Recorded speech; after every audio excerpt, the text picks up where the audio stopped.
A clandestina. 8. Trás pensou que dava para ver a inspetora verdadeira chegando no cais, lá longe. Uma minúscula figura irada, gesticulando raivosamente na direção do navio fugitivo. Seria dito a ela que o capitão insistira em ir embora sem inspeção. A essa altura, Gretchen, a filha do mestre do cais, teria saído do barril oco e ido embora. Não haveria outras testemunhas na rocha, exceto Brick, Graham e Sor, cujos débitos agora estariam pagos. E pronto, Trez estava livre. Dessa vez, era o pontal de Digging que se tornava cada vez menor a distância. Praticamente tudo e todos que Trez conhecera viviam naquela ilha, e logo ela nem mesmo conseguiria mais enxergá-la. Partir não soava empolgante, era pesado. Toda criança olha com antecipação para o dia em que poderá escolher um caminho diferente daquele de seus pais. Trans, sinceramente, desejava não ter escolhido um que a conduziria direto para fora de um penhasco. Mas ela estava livre. Havia escapado sem empecilhos. Se perguntou se suas outras tarefas seriam realizadas com tanta facilidade. Podia cismar sobre isso porque, carecendo de uma educação artística formal, Trans desconhecia o conceito de ironia dramática. Ergueu os olhos para o céu.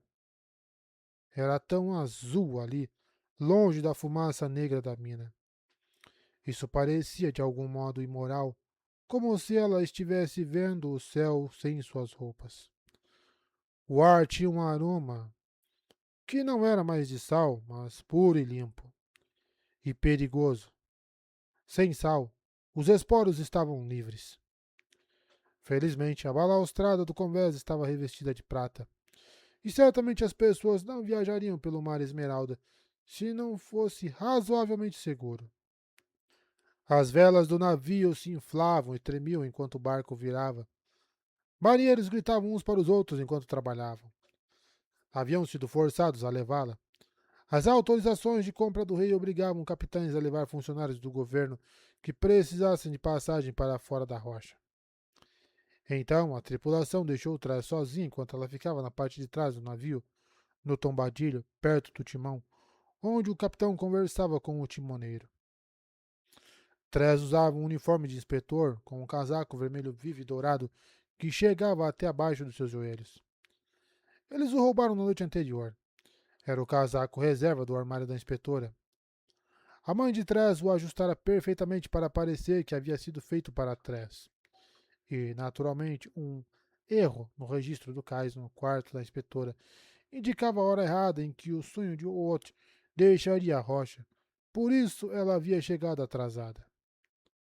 As únicas coisas que Trez havia trazido eram um pequeno embrulho de roupas e uma bolsa com copos.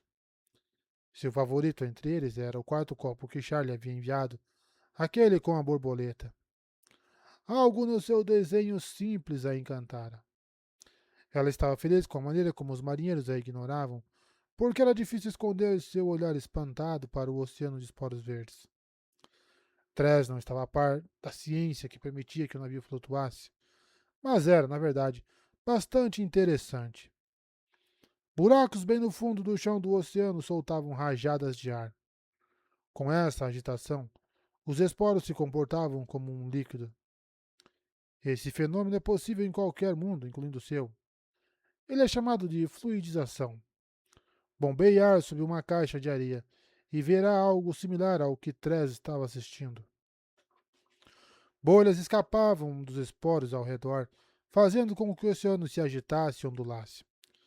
Ele batia no casco do navio e fluía para longe, respingando e criando ondas.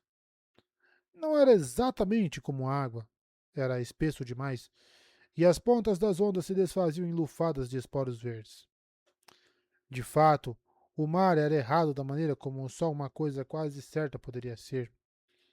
Familiar, ainda que alienígena. Como se fosse o primo desrespeitoso do líquido, aquele que contava piadas impróprias no funeral da vovó. O navio navegava como qualquer outro faria na água, mas só podia se mover enquanto o ar borbulhasse de baixo. O povo do mundo de trás chamava esse fenômeno de a ebulição. Ela vinha e acabava aleatoriamente, fluidizando oceanos inteiros durante dias. Periodicamente, ela cessava, encalhando todos os navios que navegavam sobre ela. As interrupções geralmente eram curtas, mas ocasionalmente duravam horas ou mesmo dias. Uma onda quebrou alto contra o lado do navio, lançando uma rajada de esporos. Trés deu um grito contra a vontade e recuou, mas os esporos se tornaram cinzentos, morrendo. Não viajou muito, hein? Veio a voz do capitão ali de perto. Ele tinha um hálito terrível, uma compleição bronzeada de estilo tostada e cabelo sujo e emaranhado. Imagine como resposta à pergunta: como seria a imundície do ralo do seu chuveiro? Como seria se a imundície do ralo do seu chuveiro ganhasse vida? Ainda assim, ele era a melhor opção que Trez havia encontrado depois de semanas de observação, então não ia reclamar, mesmo que ele risse dela de novo na rajada seguinte de esporos. Mas nós temos prato suficiente, disse o capitão, indicando o revestimento na balaustrada e embutido na madeira do convés. Uma linha prateada subia ao mastro. Mata quaisquer esporos que se aproximem demais, inspetora. A senhora está segura. Trez assentiu, tentando dar a impressão de que não se importava, mas manteve seu casaco bem abotoado e percebeu que estava respirando superficialmente e desejando uma máscara salgada. Em vez disso, ela pegou seu caderno e trabalhou no seu plano. Ela conseguira sair da ilha. A seguir, só precisava esperar. O barco a deixaria na Ilha do Rei, no arquipélago central. Dali, Tress precisava encontrar uma maneira de entrar no palácio para conseguir uma cópia da carta com o pedido de resgate de Charlie. Aquela seria a maneira mais fácil de libertá-lo. Sim, pagar o resgate ela mesma seria quase impossível, mas parecia mais fácil do que se esgueirar pelo mar da meia-noite para confrontar a feiticeira. Com sorte, se ela encontrasse uma maneira de pagar, ou de persuadir o rei a pagar, Charles seria entregue a ela em segurança. O convés estalou quando o capitão se aproximou dela. A senhora tem lindos cabelos, inspetora, disse ele. Da cor de um bom copo de hidromel. Tress fechou o livro com barulho. Acho que vou me retirar para minha cabine agora. O capitão sorriu. Aquele homem era exatamente o tipo de pessoa que achava que toda mulher no recinto desejava pensando nele. E de fato estavam, já que cada uma delas desejava desesperadamente que ele fosse para outro lugar. Ele acenou para que Tress o acompanhasse ao descer até o tombadilho, rumo às cabines do convés de baixo. Felizmente, o capitão deixou-a sem que ela precisasse ordenar. A cabine era pequena, mas privada, e a porta tinha tranca. Tress sentia-se muito mais segura ali dentro.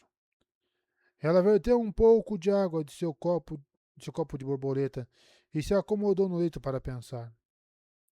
Tudo parecia tão mais real agora. Ela estava realmente fazendo aquilo? Ela havia mesmo deixado sua casa? O que eram aqueles estranhos pombos coloridos? E por que eles estavam falando com ela? Essa última parte foi um efeito colateral do veneno que o capitão havia ordenado que fosse colocado na bebida de Tress. Não há, infelizmente, pombos falantes nessa história. Só ratos falantes.